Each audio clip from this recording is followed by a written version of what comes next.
नमस्कार, जय श्री कृष्ण। मेरा नाम है जोशी आशीष और आप देखना शुरू कर चुके हैं ज्योतिष की दुनिया का आपका अपना YouTube channel the Rudra astrology. आज हम बात करने वाले हैं जनवरी 2026 में आने वाले सभी शुभ योगों के बारे में।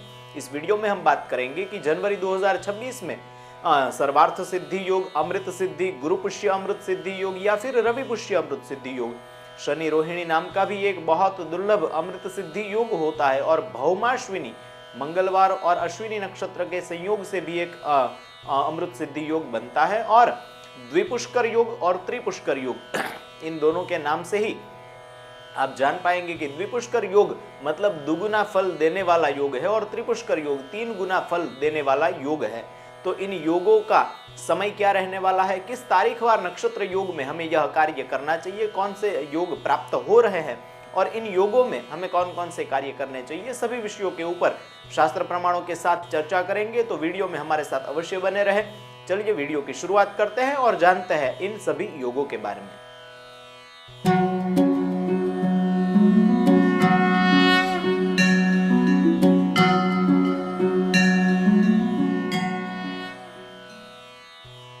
योगों की जानकारी आपको सबसे पहले बता दें कि अमृत सिद्धि योग एक ऐसा योग है जिसमें कोई भी कार्य किया जाए तो वह अमृत तुल्य हो जाता है।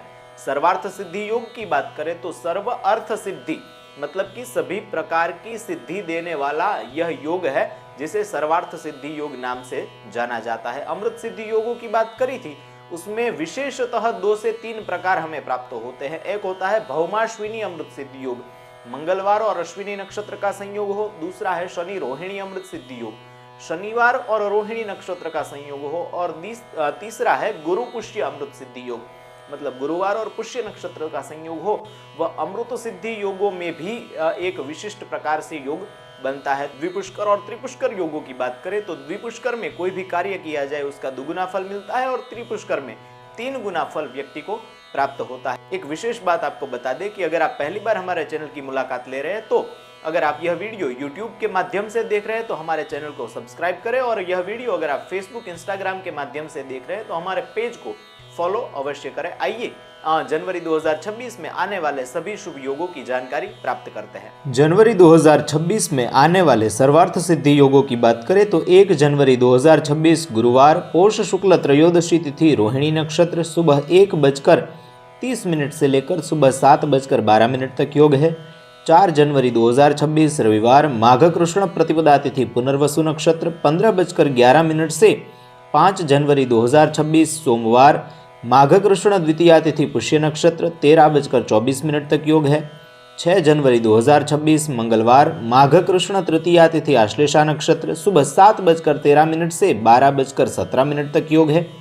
14 जनवरी 2026 बुधवार, माघ कृष्ण एकादशी तिथि, अनुराधा नक्षत्र, सुबह 7:14 से 15 जनवरी 2026 गुरुवार, माघ कृष्ण द्वादशी तिथि, ज्येष्ठा नक्षत्र, रात्रि में 3:03 तक योग है। 18 जनवरी 2026 रविवार, माघ कृष्ण अमावस्या तिथि, पूर्वाषाढ़ा नक्षत्र, सुबह 10:14 से 19 जनवरी 2026 सोमवार, माघ शुक्ल प्रतिपदा तिथि, उत्तराषाढ़ा नक्षत्र, सुबह 7:14 तक योग है। और उसी दिन से 11:52 से एक नया सर्वार्थ सिद्धि योग प्रारंभ होगा और 20 जनवरी 2026 मंगलवार, माघ शुक्ल द्वितीया तिथि, श्रवण नक्षत्र, सुबह 7:13 तक योग रहेगा। 25 जनवरी 2026 रविवार, माघ शुक्ल सप्तमी तिथि, रेवती नक्षत्र, 13:35 से लेकर 26 जनवरी 2026 सोमवार, माघ शुक्ल अष्टमी तिथि, अश्विनी नक्षत्र, सुबह 7:12 तक योग है।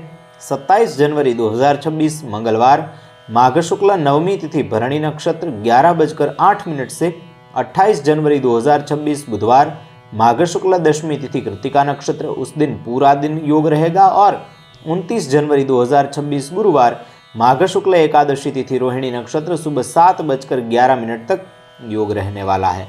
और अंतिम योग जनवरी के महीने का प्राप्त हो रहा है 31 जनवरी 2026 शनिवार, माघ शुक्ल त्रयोदशी तिथि, पुनर्वसु नक्षत्र, रात्रि में 3:27 से लेकर सुबह 7:11 तक योग रहेगा। और इस महीने में आने वाले अमृत सिद्धि योगों की बात करें, यह हुए सर्वार्थ सिद्धि योग। अब अमृत सिद्धि योगों की बात करें जिसे सर्वार्थ सिद्धि योग से भी ज्यादा शुभ योग माना गया है।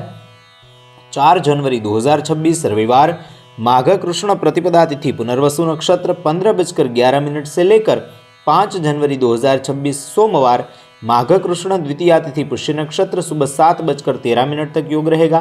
14 जनवरी 2026 बुधवार माघ कृष्ण एकादशी तिथि अनुराधा नक्षत्र सुबह 7:14 से लेकर 15 जनवरी 2026 गुरुवार माघ कृष्ण द्वादशी तिथि ज्येष्ठा नक्षत्र रात्रि में 3:03 तक योग रहने वाला है।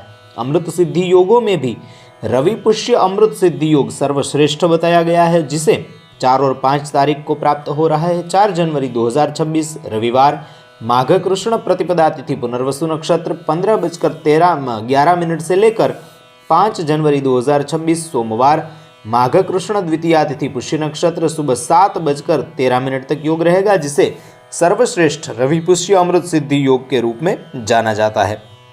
द्विपुष्कर योगों की बात करें तो द्विपुष्कर योग एक प्राप्त हो रहा है 20 जनवरी 2026 मंगलवार माघ शुक्ल द्वितीया तिथि श्रवण नक्षत्र से 13:06 से लेकर 21 जनवरी 2026 बुधवार माघ शुक्ल तृतीया तिथि धनिष्ठा नक्षत्र रात्रि में 2:43 तक योग रहने वाला है। और उसी हिसाब से त्रिपुष्कर योग भी एक हमें प्राप्त हो रहा है। द्विपुष्कर और त्रिपुष्कर योग के बारे में विशेष जानकारी अगर प्राप्त करना चाहे तो आई बटन में वीडियो का लिंक मौजूद है, वहां से आप डिटेल जानकारी प्राप्त कर पाएंगे। 4 जनवरी 2026 रविवार माघ कृष्ण प्रतिपदा तिथि पुनर्वसु नक्षत्र दोपहर में 12:30 से लेकर 15:11 तक का योग, जिसे त्रिपुष्कर योग के रूप में जाना जाता है। इस वीडियो में जितने भी योग लिए गए हैं वह स्टैंडर्ड टाइम के हिसाब से बताए गए हैं। धन्यवाद। तो यह थे जनवरी 2026 के सभी शुभ योग। आशा करते हैं यह जानकारी आपको पसंद आई होगी। अगर वीडियो अच्छा लगा हो तो ज्यादा से ज्यादा लोगों तक शेयर करें। एक आवश्यक सूचना आपको बता दें कि इन योगों का उपयोग आपको तभी करना चाहिए जब आपको कार्य करने के लिए बहुत इमरजेंसी हो, अत्यावश्यक हो कार्य करना, परंतु उस कार्य करने के लिए योग्य मुहूर्त प्राप्त न हो रहा हो। अन्यथा हमारे शास्त्र में प्रत्येक कार्य के लिए अलग अलग मुहूर्तों का प्रावधान है। जनवरी 2026 में आने वाले सभी शुभ मुहूर्तों की जानकारी के लिए आई बटन में वीडियो का लिंक मौजूद है, वहां से आप जनवरी 2026 में आने वाले सभी शुभ मुहूर्तों की जानकारी प्राप्त कर पाएंगे। और ऐसे ही किसी भी प्रकार का आपका प्रश्न हो कमेंट के माध्यम से आप हमें पूछ सकते हैं। आपके कोई भी प्रश्न हो, कुंडली मार्गदर्शन, कुंडली मिलान या फिर किसी भी प्रकार का आप शास्त्रीय समाधान प्राप्त करना चाहें, नीचे दिए गए व्हाट्सएप नंबर पर आप हमारा संपर्क कर सकते हैं। ऐसे ही ज्ञान की वीडियो देखने के लिए इन दोनों में से किसी एक वीडियो के ऊपर क्लिक करें। जल्दी ही मिलता है ऐसी ही शास्त्रीय जानकारियों के साथ। तब तक के लिए धन्यवाद। जय श्री कृष्ण, वंदे मातरम।